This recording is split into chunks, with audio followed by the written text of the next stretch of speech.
नमस्कार श्रोता बंधु समस्त को शारदीय अभिनंदन। चलंतु रामर रफखातारे शुणिबा मु महिषासुर। आम प्रेमपुरी रे पापर भार बढ़ीगलाणी। एबे आस ओह्लाई आस, उपयुक्त समय उपनीत।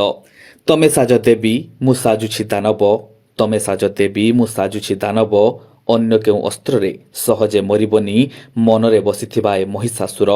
बद्ध करने लोड़ा भी पड़बनी 12 हाथर खंडा, दरकार हेबनी 10 भुजा। बास बास तुम आखिर अमोघ अस्त्र लेखाम मृत्युर ठिकणा, जीवनर शेष आयुष। तुम आखिर अमोघ अस्त्र लेखाम मृत्युर ठिकणा, जीवनर शेष आयुष। आस देवी तुमको नीति देउथुबा निर्यातनार निशाब कर। प्रेम आଳରେ प्रभुत्व जाहिर करुथुबा मो प्रेमिकपणକୁ तुम तेजरे जाली पोड़ी पाउंस करिदियो। किए जानू बा न जानू, किए जानू बा न जानू, अंततः तमे तो जानिब। बिना अस्त्रे भी बेले बेले, बिना अस्त्रे भी बेले बेले बद्ध हुए महिषासुर, बद्ध हुए महिषासुर।